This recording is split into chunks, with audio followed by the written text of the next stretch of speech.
या ठिकाणी चालू असलेला महिती बाबांची विरचित तुकाराम चरित्र या ग्रंथाचा आपण शेवटच्या मार्गाकडे निघालो. संतांची चरित्र ऐकून उपयोग होणार नाही. संतांच्या चरित्राचा प्रमाण आपल्या जीवनामध्ये त्यांनी केलेल्या जो त्याग आहे, त्यांनी केलेली जी भक्ती आहे, त्याचा कुठेतरी लवलेश आपल्यामध्ये उतरावा अशी आपण प्रत्येकाने अपेक्षा करायला काय हरकत नाही. आणि तुम्ही अपेक्षा करण्यापेक्षा मला तशी अपेक्षा तुमच्याकडून वाटते. कारण आपण 8 दिवसापासून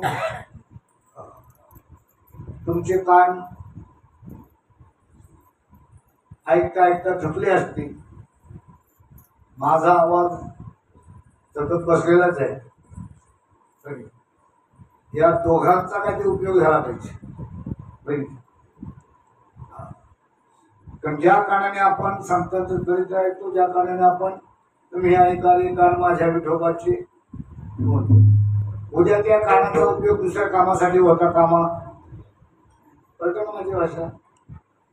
ज्या कारणाने भगवंताचं भजन ऐकतो, ज्या कारणाने आपण संतांचं चरित्र ऐकतो, ज्या कारणाने गीता ऐकली गेली, त्या कारणाने परत त्या कानाचा दुसऱ्या कुठल्या गोष्टीसाठी उपयोग होता कामा. तुम्ही ऐकाले कान माझ्या विठोबाचे गुण, डोळे तुम्ही घ्याले सुख, पहा विठोबाचे मुख. आपलं जीवन संतांच्या चरित्राच्या अनुषंगानं आपल्या जीवनामध्ये आमूलाग्र असा काहीतरी बदल घडावा अशी आपली प्रत्येकाची इच्छा असावी. तर आपण चरित्र ऐकण्याचा काहीतरी फायदा होईल. नाहीतर मग नुसत्या गप्पा गोष्टी, जसं आजोबा नातवंडाला, आजी नातीला गोष्टी सांगते, तसं गोष्टीसारखा कारभार होईल आपला. तुम्हाला झोपा लागत नाही आणि मला करमत नाही असं गोष्ट व्हायला नको. ऐकता ऐकता बरेच लोक ऐकून गेले, बरं की नाही? पण खऱ्या अर्थानं ऐकलंच असेल असं काय आपल्याला म्हणता येणार नाही. म्हणून मी नेहमी सांगत असतो, ऐकणारे बहिरे नसावे आणि सांगणारा मुका नसावा, नाही का? नाहीतर मग अवघी गोठी होईल मुक्या बहिऱ्याची. मुक्याने सांगितलं आणि बहिऱ्यानं ऐकलं असं होता कामा नये. आज आपण उत्तरार्धाकडे निघालेलो आहोत. तुकोबांच्या जीवनामध्ये बऱ्याच काही गोष्टी अशा घडत गेल्या. घरातलं विश्व, 18 विश्व दारिद्र्य, त्या दारिद्र्याकडे कुठल्याही प्रकारचा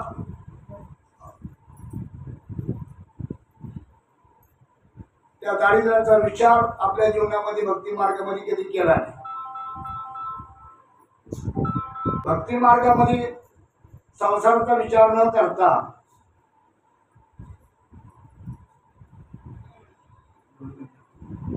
लोकांना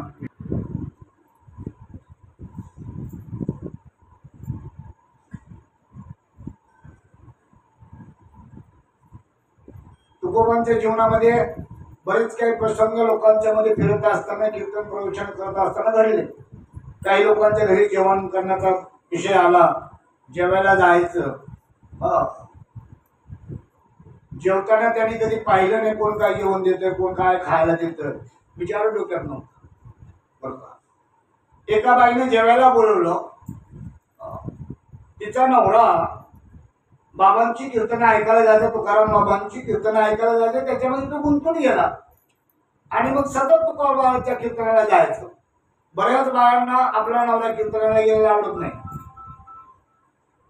आवडत नव्हता नवरा तुकोबारायांच्या कीर्तनाला गेलेला. एक दिवस तिचा नवरा कुठल्या तरी गावाला निघून गेला आणि गावाला निघून गेल्याच्या नंतर त्या बाईनं काय केलं,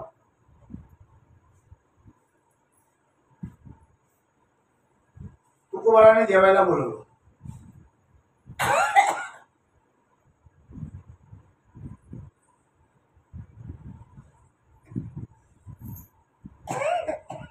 आणि तुकोबारांना जेवायला बोलवल्याच्या नंतर कडू भोपळ्याची भाजी बनवली. एकदम कडू भोपळा.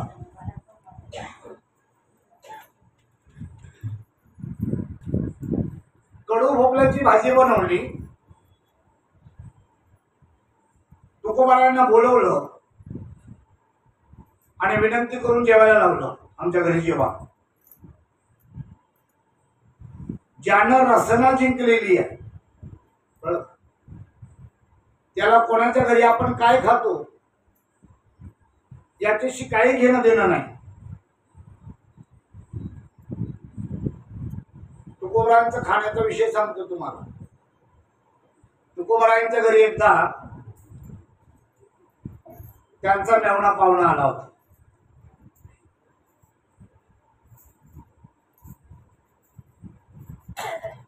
जिजाबाईनं सुंदर जेवण बनवलं.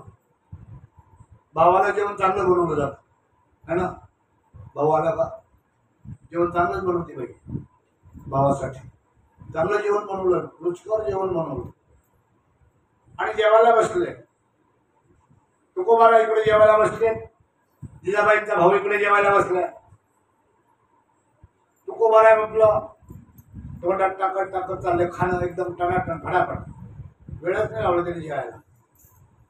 आणि तुकोबारांचा मेवणा होता जिजाबाईंचा भाऊ, तो जरा तोंड वाकडे करत जेवत होता. जेवण झाल्याच्या नंतर जिजाबाई म्हणते कसं झालं जेवण. चांगलं. त्याला विचारलं भावाला काय रे कसं होतं जेवण. ते अगं काही तो मिठच नाही टाकत, आळणी होतं सगळं. बीजला तेवढंच पाहिजे होतं. ते ओरडली. कळत नाही तुम्हाला.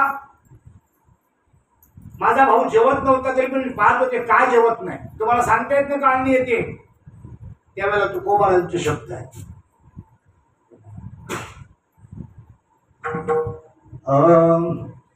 काय खातो आम्ही कासया सांगते. काय खातो आम्ही कासया सांगते. काय खातो आम्ही कासया सांगते. काय खातो आम्ही कासया सांगते. कैसे जागते नीनो मुखे कैसे लागते नीनो मुखे गायका तो आम्ही गाजला सांगते. गायका तो आम्ही गाजला सांगते. कैसे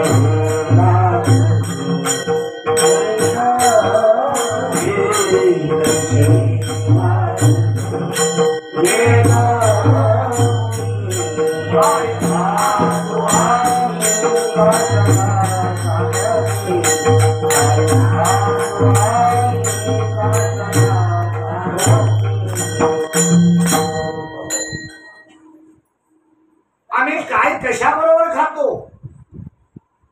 भाकरी भाजी बरोबर खातो, भाजी भाकरी बरोबर खातो. चांगलं लागतं का वाईट लागतं हे आमच्या मुखाला चवच राहिली नाही. बरोबर. मुखे गोड 3 अक्षरांचा रस. अमृत हे फिके तया पुढे. माझ्या मुखाला फक्त 3च अक्षरांचा रस गोड लागतो. त्याच्या पुढे जाऊन सांगतात ब्रह्मरशे गेले भरोडिया अंग आणि आधीला तो रंग पालटला. आमचं अंग ब्रह्मरसाने भरून गेले. बाकीचे रस आता आम्हाला आवडतच. काय कसं लागतं आम्हाला कळत नाही. त्या बाईने जेवायला केले कडू भोपळा. भोपळा आहे या ना पुढे येत कडू भोपळा केलेला आहे. पण तुकोबारायांना काहीच लागत ते कसं लागते काय. तर त्यांच्या तोंडाला चव पदार्थाची राहिलीच नाही. बाहेरच्या लौकिक चव राहिली नाही. त्यांच्या तोंडामध्ये अलौकिक रस निर्माण झालेला आहे. विठोबाच्या नामाचं. पण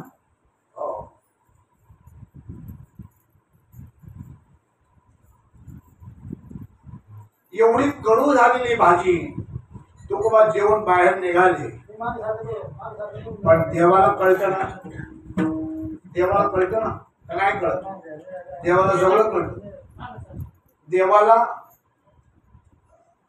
तुमच्या मनातला विचार कळतो. देवाला सगळं कळतं. आपल्याला वाटतं आपल्याला देवाला काय कळतं? मांजरीला वाटतं मी दूध पिते कोणी पाहत नाही, असं मांजरीला वाटतं. म्हणून ते डोळे मिटते. आता तिच्या डोळे मिटण्याने काय जग आलेलं होणार आहे का? तसं हिनं भाजी केली करू, पण देवाला कळालं ना, तुकोबाला बोलले नाही. आणि मग तिच्या सगळ्या अंगावर आहे ना अशा गाठी आल्या. कशा? एक एक निंबू एवढ्या गाठी उठल्या तिच्या अंगावर. असं पुढे जाऊन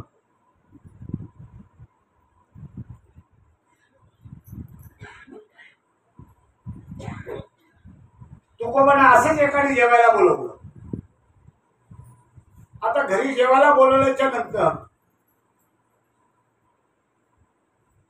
जेवायला बसले आणि दिव्यामध्ये थोडस तेल होतं. ते तेल संपून गेलं, दिवा विजून गेला. आता विजून गेल्याच्या नंतर आता धावपळ झाली. पाहुणे जेवायला बसले, दिव्यात तेल नाही, तेल घरात पण नाही. मग आणायला निघाली, गडबड झाली तेल घेऊन यावं म्हणून. तेल घेऊन यावं अशी गडबड झाल्याबरोबर तुकोबाने सांगितलं कशाला जाता बाहेर, ते आतमध्ये तेलाची बुदली, त्याच्यामधलं तेल टाका म्हणे. असेल त्याच्या बुदली जास्त थोडस बुडाला नाही टाका. बुदली उलटी करून पाहिली तर अख्खा दिवा भरून गेला. तुकोबाच्या जीवनामध्ये वेगवेगळे काही चमत्कार तुकोबांच्या कडून झाले.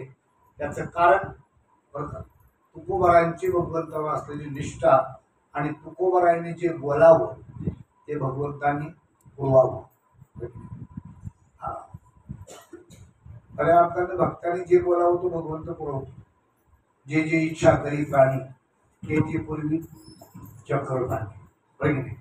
पण आमचं कसं माहितीये का, आमचा नारळ नाचला आणि तो फोडला की आम्हाला त्याचा वास घेवत नाही आणि वरून सांगतो वा देवाला पावला.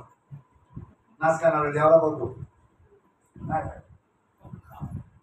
पण मानून घ्यायचं. दुसरा नारळ आणायचं नाही, पण तो पावला देवाला.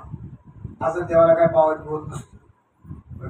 तुम्हाला एक सांगू का, जी गोष्ट तुमच्या मनाला समाधान देते ना, जे कर्म करताना देवासाठी केलेलं का असं ना, आणि ते कर्म ज्या वेळेला तुम्ही करत असताना तुम्हाला ज्या वेळेला समाधान वाटतं त्याच वेळेला देवाला समाधान वाटतं. तुमच्या मनामध्ये शंका निर्माण झाली का ते कर्म चुकलेलंच आहे, कधी पण समजायचं. त्याच्याबद्दल शंका घ्यायचीच नाही. आणि आपल्याला माहिती आपण केलेलं. बघा, आमच्याकडे एक बाई होती, तिचे एक मुलगा मेला, ते रडायला लागले. दुसरा मेला, रडतच राहिला. तिसराही मेला, रडतच राहिला. आता तिला जाऊन बघतात, आता रडायला काय आहे का? कळलं का तुम्हाला? काहीच नाही राहिलं. का? कशामुळं? त्याने सांगितलं आपण फक्त सगळं आहे ना देवाचकडेच टाकतो. देवच करतो, देव काहीच करत नाही. सगळं आपल्या कर्माने आलेल्या गोष्टी आहेत. पण सांगितलंय कुठल्याही गोष्टीमध्ये रडायचं नाही. कुठल्याही गोष्टीमध्ये आणि या भोगाशी असावे सादर देवावरी भार.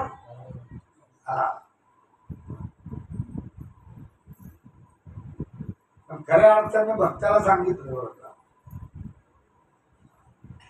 तुकोबाराय म्हणतात तुम्ही जर देवाचे खरोखरच आहात ना, देवासाठी कर्म करताय ना, मग तुमचा संसाराचा भाग देव सांभाळा. तुका म्हणे घालू त्यावरी, पण वाहू हा संसार. आपण देवापायी वाटच नाही संसार. आम्ही स्वतःलाच वाट नाही देवापायी वाहतो. स्वतःलाच वाहत नाही आपण देवापायी. आज आपल्या कुठेतरी जवळ 5 जण लोक आले होते हा नंबर घ्यायला. लांबून आले भोकर भोकर पुढे चिखली जवळ ती 5 जण आली तिथं आले होते. तुम्ही पण जाऊ शकता एवढे लांब. रुद्राक्ष घ्या जाता अनुभव हल्ले लागले. लय भिकाऱ्यासारखा धंदा आहे तुमच्यापेक्षा भिकारी तरी बरा. भिकारी एक असा असतो ना भिकारी पोटाने करा. मी काही तुम्हाला बोलतो याचा अर्थ काय ह्या गावातले सोडून बोलतो. फक्त तुम्हाला काय बोलायचं तुम्ही लेखी आहे सुनाना कळावं म्हणून लेखीला बोलायचं असं असतं. ते लेखी बोले सुने लागली मग दुसऱ्या गावच्या लोकांना मला बोलायचे पण तुमच्याकडे बोलतो आपण बोलायचे कळले की नाही असं. आणि मग भगवंताच्यासाठी केलेलं कर्म भगवंताला कळतं.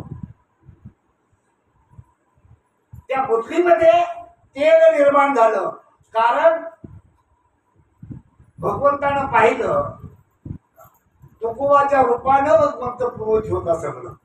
कारण त्या भक्ताचा भावार्थ होता. आपल्या सुद्धा भावार्थ चांगला असेल ना तिथे ती वस्तू मोकळी होती. बघा ते बघा कधी कधी तुम्हाला सुद्धा अनुभव येत असते. आपण चिंतन करत असताना जर आपल्यावर एखादा प्रसंग आला त्याचं सहज निवारण होत असतं आणि मग आपणच म्हणतो झालं व बरं झालं बाई देवाचं नाव घेतलं नामाची मला लगेच आठवण आली. आणि तुम्हाला खरं सांगू का तुम्ही इतर वेळेला करा नका करू नामाची आठवण पण तुम्हाला संकट पडलं ना तर तुमचं नाम आठवणीत येतो तुमच्या बघितलं. कारण द्रौपदीला संकट पडलं तर देवच आठवायचा आठवायचा. आणि मग त्या ठिकाणी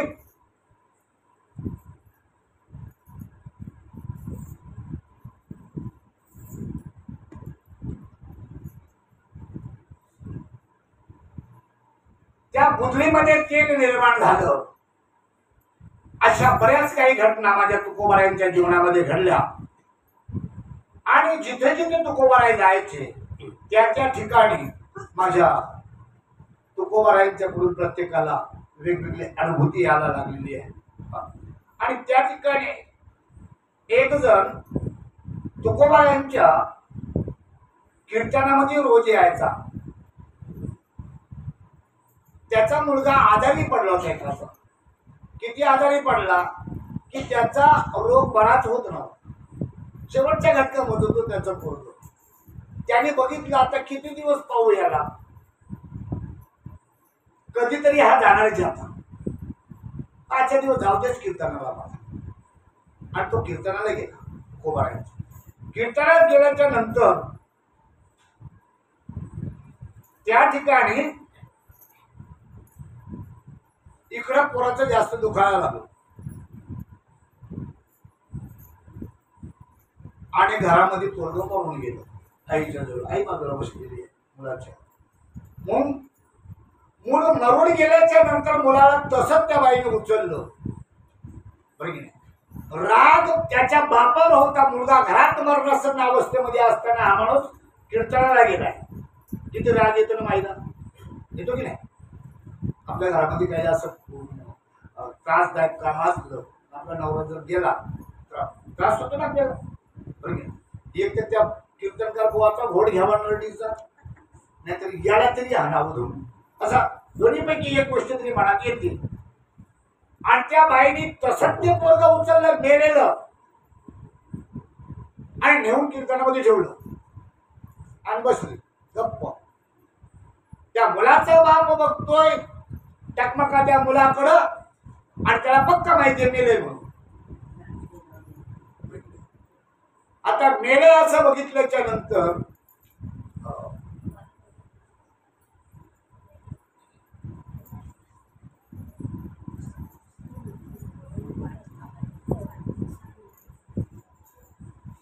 ती तुकोबारायांच्याकडे पाहून बोलते.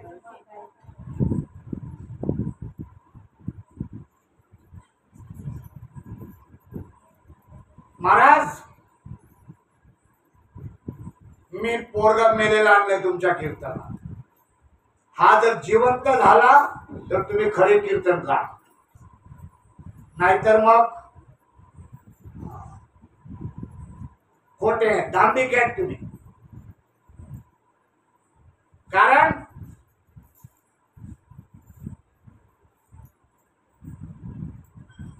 माझा नवरा तुझ्या नादाला जेव्हापासून लागला तेव्हापासून माझ्या घराला हानी व्हायला सुरुवात झाली. बरं का?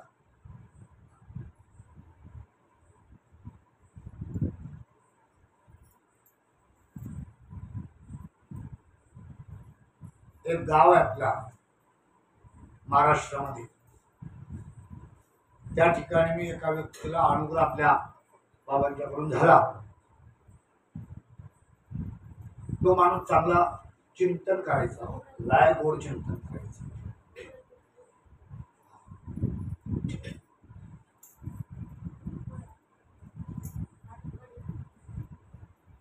गोड चिंतन करायचा. आणि चिंतन करता करता काय झालं, एक दिवस तुम्ही कसे एका दिवसाला भजन करता ना, तसे लागले भजन करायला. आणि त्याला भजनाची आवड, आणि अभंग म्हणताना तो काही विचार नाही करायचा, ओरडून ओरडून भजन, मला घाम आला हे ते, आणि त्याच्यात त्याला आला अटॅक आणि तो गेला. गावामध्ये चर्चा सुरू झाली. त्यांच्या बाबांकडून घेतलाय अनुग्रह घेतले माणसं मरतात अशीच. बरं का? चिंतन करता करता माणसं मरतात.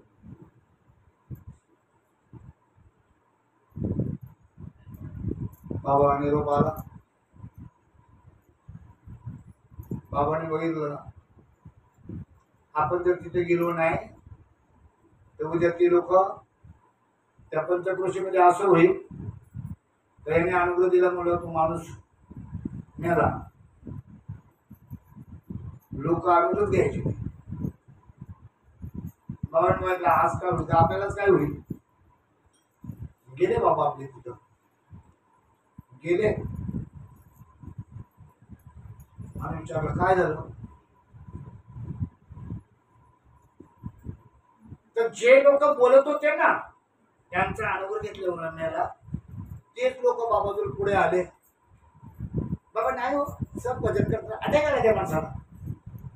लोक बोलायला लागले, जर बाबा इथं आला नसता तर काय बोलले असते, याच्या अनुग्रहामुळे मिळेल. आता समोर माणूस आला तर त्याच्या समोर बोलायला मग काय खिळी बसती. कळलं का? अशा घटना घडतात. आपल्याला आपल्या कर्मात जे काही फळ असतं ते कर्माचं फळ आपल्याला प्राप्त होतं, त्याचा दोष कोणावर टाकू नये. जिथं त्या बाईनं सांगितलं माझा मुलगा मेलेला आहे, हा मुलगा जर जिवंत झाला तर मी तुला विष्णू भक्त मानेन, हरिभक्त मानेन, आणि तर तू दांभिक आहेस, खोटारडे आहेस. माझा नवरा तुझ्या नादी जेव्हापासून लागलाय ना त्या दिवसापासून माझ्या घरामध्ये ही दरिद्रता सुरुवात झाली. आणि मग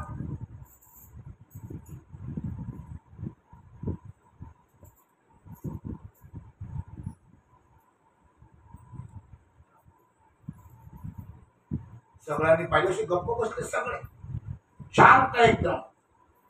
कारण एवढं जोरात कीर्तन चालू आहे, आनंद आहे ना. त्याच ठिकाणी असं विघ्न आल्याच्या नंतर सगळ्यांची चेहरे कालवडून गेलेले आहेत.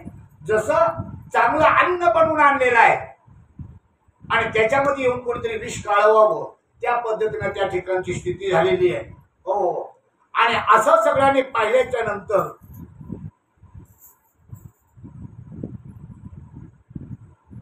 तुकोबारायांनी अंतकरणातून पांडुरंगाचा धावा केला आणि सांगितलं, वैकुंठ आहे का,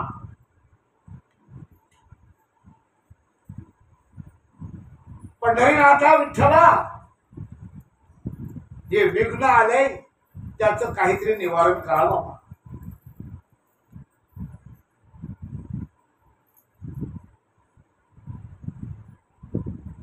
नामदेवाच्या कीर्तनामध्ये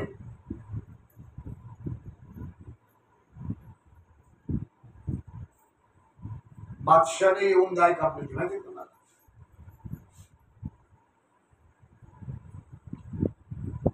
तो जेव्हा कीर्तन करत होता नामदेव, त्यावेळेला बादशाह आला.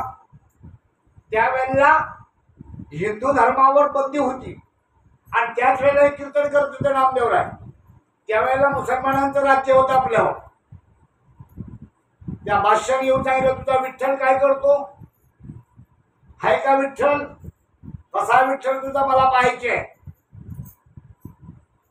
आणि गाय कापली त्यानं, मुंडकं तोडलं गायीचं आणि सांगितलं, तुझा विठ्ठल जर खरा असेल ते ही गाय जिवंत करून दाखवली.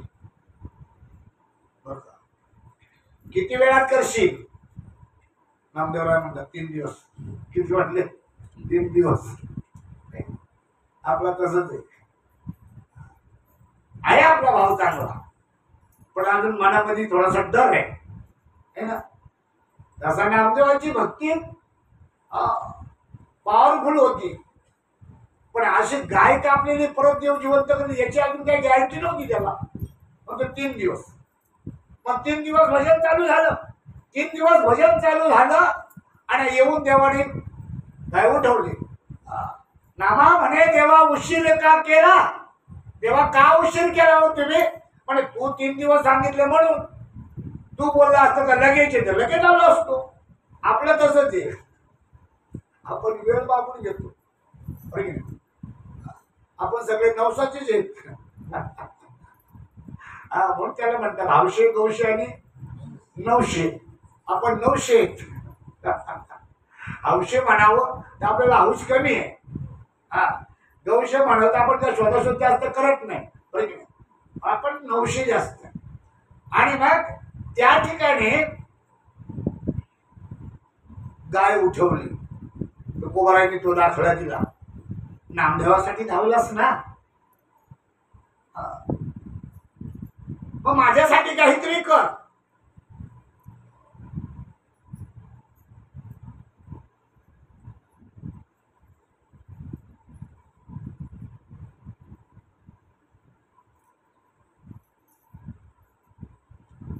तुकोबारा पांडुरंगा म्हणतो, पांडुरंगा जर तू आलाच नाहीस ना तर मी जिवंत राहणार ना, मी इथं प्राण देईल. पांडुरंग आले आणि एवढा तुला घाबरायचं काय कारण आहे? एवढा कासावीस कशाला होतो? आणि तुझ्याकडे अमृत संजीवनी आहे आणि ते अमृत संजीवनी तुझ्याकडे असताना तू घाबरतो. अमृता होणे गोड नाम तुझे देवा. विठ्ठल विठ्ठल विठ्ठल हरी ओम विठ्ठल.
विठ्ठला